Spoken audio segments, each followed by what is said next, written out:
Hello, Hockey World. It's Friday, January 20th, 2017.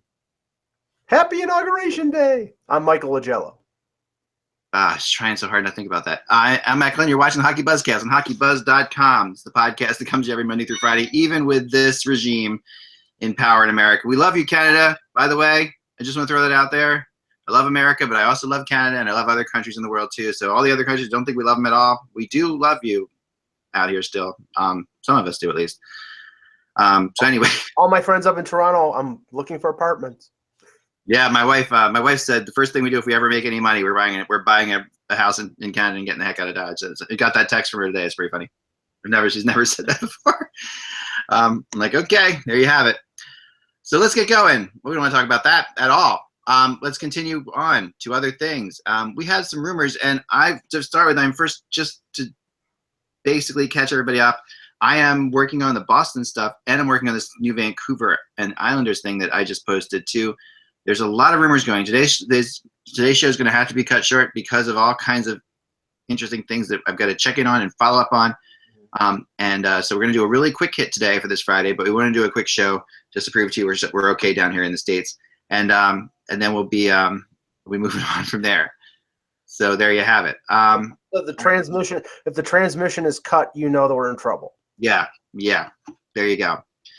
So let's start, Mike, with a little bit of the rumor mill today, because we just have Mike and I, so we're going to, and that means only rumors pretty much today. So we're going to do some quick hit rumors and be out of here about 1:25 or so. So Mike, start us off with what's going on in the rumor mill. Well, Bob McKenzie had some interesting things on TSN's Insider Trading yesterday, and I put it up in our Rumor Buzz column. One of them was the availability of Radim Vrbata from Arizona. It was thought that he would be a pretty enticing target for contending teams, not only because he's a veteran guy, but his salary is only $1 million. But right. McKenzie reported, and this I think will have a chilling effect on the interest in him.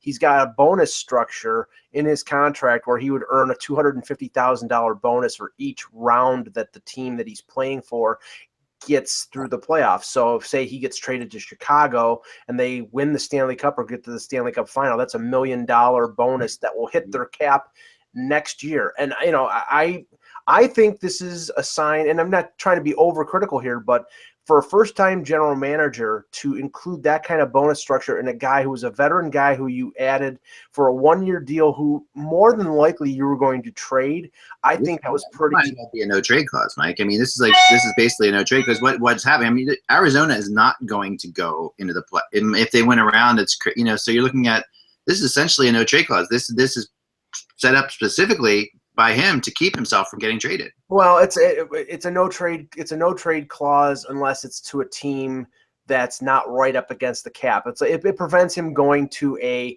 LA or a Chicago as a pure rent-a player, because we know LA, or we know Chicago back in the day when they had all those bonuses after their first Stanley Cup, they had to trade players, and then after the second one, they had to trade players. And Boston, when they had Jerome McGinley, I think they got hit with like a $5 million bonus thing the following year. Yeah. They won't be able to trade for this guy, but teams that are trying to get in the playoffs who are looking for a veteran winger, they might not really care about a $1 million bonus structure. So I don't think it's going to prevent him from being traded. I just don't think they'll get as much for him as they normally would. Weird clause, because it's so self-defeating in so many ways. Yeah. It's like because a team that actually could end up paying $1 million is going to be a team that's up against the cap in all likelihood. So right, that's why it doesn't make any sense. I mean, if it was something that the agent wanted put in, I mean, I think John Chaika, the Coyotes general manager, or if this was on Dave Tippett, should have fought against that, because unless you're right, he couldn't get a no trade clause, so this was the thing that would make it painful for them to trade him. But to me, that's short sighted. So or they're looking at the other way. They're like, okay, we're going to sign with you, but we really want to be in the playoffs. And we know if we go to we don't want to sign a small deal if we go into the playoffs. We're signing, basically it's saying, because as you guys know, as everyone knows, the contract that you sign in the NHL is for the regular season. You don't make more money in the playoffs. So in this case, you are, which is very strange. So that's why it's almost as if, okay, I'm only willing to take this much for the regular season, but if I have to play, it's almost like if I have to play in the playoffs, I want more money. And that's a weird thing to say because it kind of goes against a lot of the NHL stuff. Oh, sorry, my Donald Trump action figure just fell over. 1 second. Put it back up here. Here we go. There we go. Sorry, it just fell. There we go. Looks just like him too. Same hairdo. So this is one of those things that it's interesting in terms of he obviously doesn't want to get traded or he doesn't want to play for the Stanley Cup unless he's making more money. That's what I say. So and then if he's making more money, he'll play for the Stanley Cup. So, and yet this eliminates a lot of teams that might actually trade for him because his contract doesn't do it anymore. Especially when you think about, well, I mean, you could say, okay, the cap's going up next year, so. Yeah, but that's not a guarantee. But it is. I mean, they've this. I mean, it has to put it that way. They're at the point where they have to put it up, right? So it's going up, but how much is going up? Who knows? I mean, this could be. Yeah, I've heard anywhere from $3 to $5 million, so I think it's going up for sure. But I mean, if that's the case, then yeah, but right now, like I said, a team like Chicago, who's right up against it and has a lot of long-term deals, not just this year, but going forward, they're not going to want to deprive themselves of potentially $1 million in cap space. I mean, the thing is, he's having a good year. He's probably one of the better options out there for a team that needs a top. And forward, he's got 29 points in 45 games. He's got 10 goals. I mean, that's about as much as Vanek has, and that Vanek is one of the big prizes in at the deadline here. But I think that it's again you can get tied up in statistics because they're not the same player, No, and Vrbata is probably playing first line ice time with their. Vrbata's history too is that he scores when the pressure's not on. That's the NHL book on him. Like he kind of disappears the more pressure you put onto him. So he's in a situation right now where there's no pressure, which is why he has thrived in Arizona. Right. Every time he's been there, right? That's the NHL book on him. So other teams are going to say, okay, putting him into pressure. Where Vanek has tended to play pretty well the better the team is he's with. Right. I'd say they're opposite that way. Quickly, Anthony Duclair last night gets put to the minors. The Arizona Coyotes, to their credit, put a press release out about it, which you never really see. Obviously, they're trying to stem because this is the guy that they've sold hard on.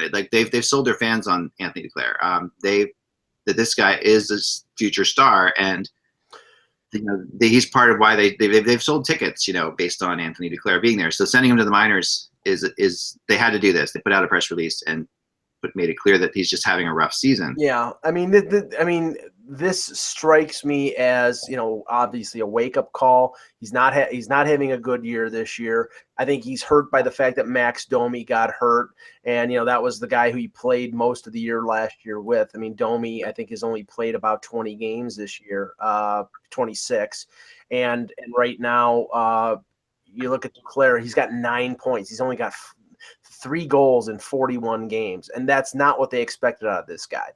Now it's at the point that this is the wake up call. You send him down, maybe you bring him back up, but I mean, he's in the final year of his entry level deal.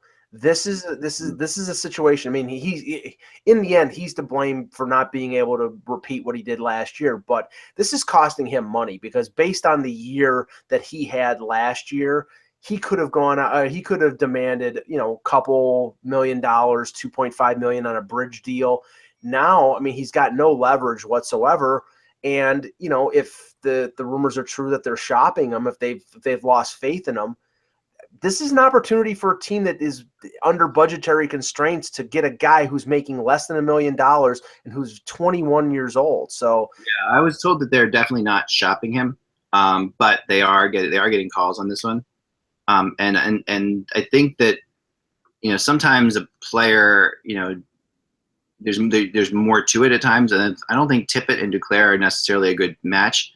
And I think that that's something that I've heard as well. There are teams though, three that came right off the bat, and a fourth actually I could have added in the Sabres actually, but you have Montreal, Philly, the Islanders, and the Sabres. So 4 teams that all immediately were ears perked up based on the people I talked to about the fact that Duclair could be available. Duclair is it's funny when you don't see him all the time and you only see the highlights from Anthony Duclair, you're gonna swear he's like a superstar because some of his goals he scores are just ridiculous. Like I remember watching the TSN like top 30 goals of the year or whatever it was, and like 4 of them were Duclair's, and it was just insane. Like he has this ability to score these fantastic goals, but he is incredibly inconsistent. He does remind me a little bit of, it's hard to say put one player because there's immediately like 3 guys came to my head, but there's a lot of players like this that score great goals early in their career, and some go one way, some go the other, and he's at that critical point right now where he could really just fall into obscurity, or he could end up becoming a really great player, but he may have to do that somewhere else. In general, this is a situation where a guy has to do that somewhere else.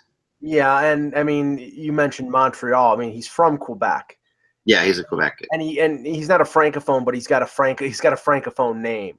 So that would automatically be something that, a hook that the Canadians might want to. Plus, he does have top 6 ability. We saw that last year. It's just he so far this year he hasn't had top 6 effort in terms of consistency, and that's he's 21, he's young, maybe he grows out of it. But the thing is, like you said, maybe Arizona's not looking to trade him, but right now they may not be looking to trade him because his value is way down. They're going to want to sell him based on his value from last year as a guy who was one of the top 3 or 4 scorers on their team, not the guy who's struggling. And they're going to, so they're going to want a first round pick for him.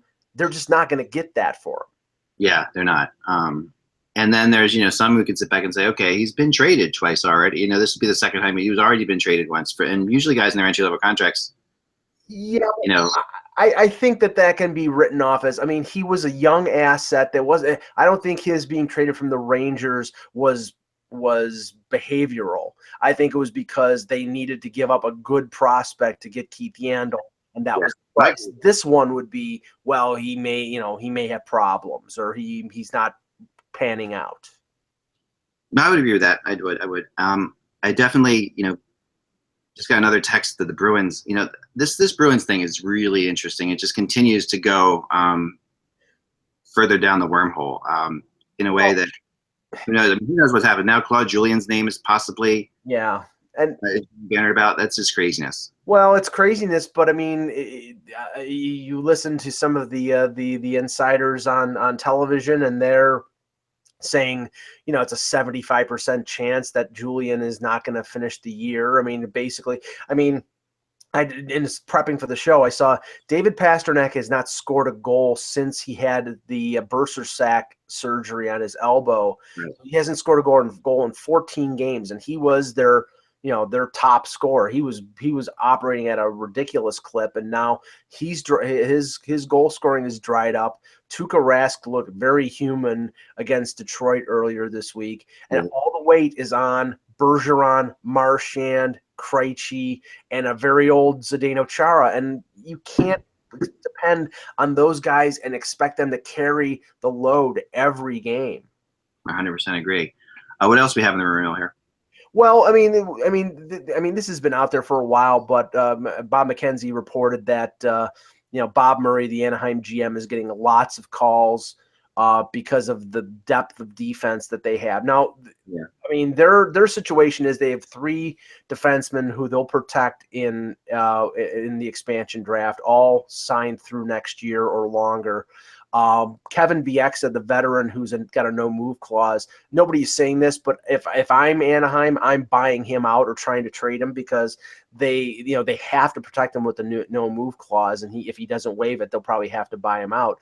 But they have 3 really good young defensive prospects: Brandon Montour, Jakob Larson, who was a former first-round pick, and Shea Theodore, as well as Josh Manson, who's playing in the NHL right now. So teams.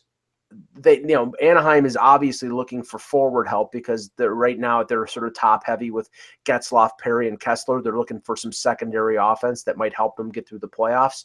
And, these teams that are interested, they want one of these defensemen. Now, Bob McKenzie said that Murray might be open to moving one of them for a forward, but he's going to be able to pick and choose, because you know as well as I do, that how many teams out there are looking for that potential top 4 defenseman. He's got 3 youngsters who could be top 4. He could get Evander Kane, he could get James Van Riemsdyk, he could get, whoever. I mean, there are a lot of players out there with like a year left in a contract that they could get.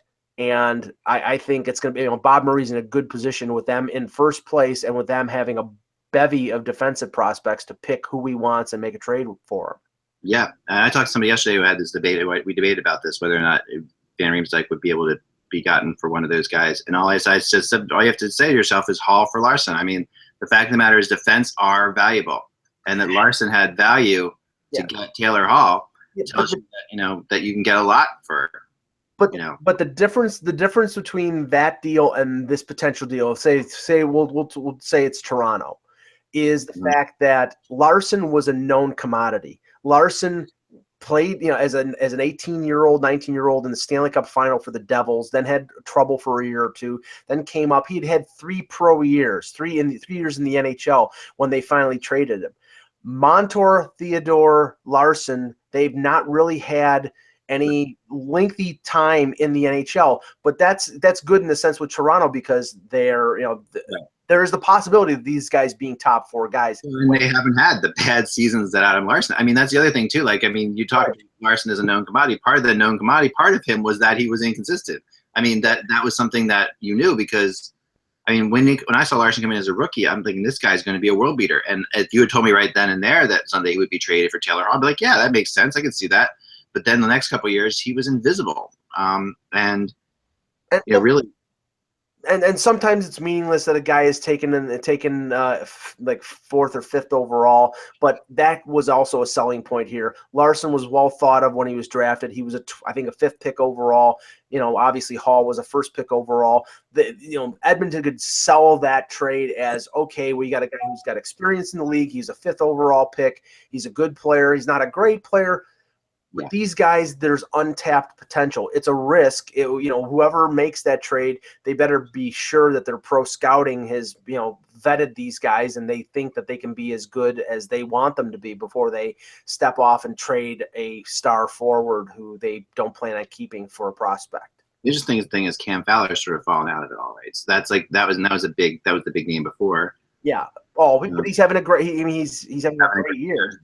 I'll bet you anything that they're going to look to sign him long term in the summer, because he's stepped up. They're going to be very, very much. There's going to be a lot of names and questions about whether people should be kept on, because I'm telling you, there was a time when Fowler could have been gotten for something that would have definitely been worth. I remember a couple trades that I heard about that I'm like, holy cow, because I always thought Fowler was this good. I always felt like Fowler was this player, but just kind of has been disrespected.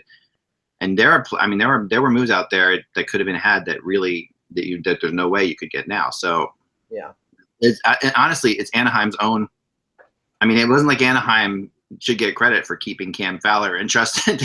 They really tried. They tried their best to move him on, and unfortunately for them, they failed. And now he's turned into this great player. So. I think that's something that needs to be remembered. So that's all the time we have for today, guys. I'm so sorry. It's going to be such a quick show, but it's a quick hit, and we appreciate it. We wanted to come on, and we'll be back on Monday with a full-fledged show. But we got some calls to make and some rumors to dig out and some fun stuff to be had. So, and also it's Inauguration Day. We know a lot of people are, watching that too. So, yeah. Remember, without the buzz, it's just hockey, but hockey still exists no matter what happens down here in America, kids. We'll talk to you soon.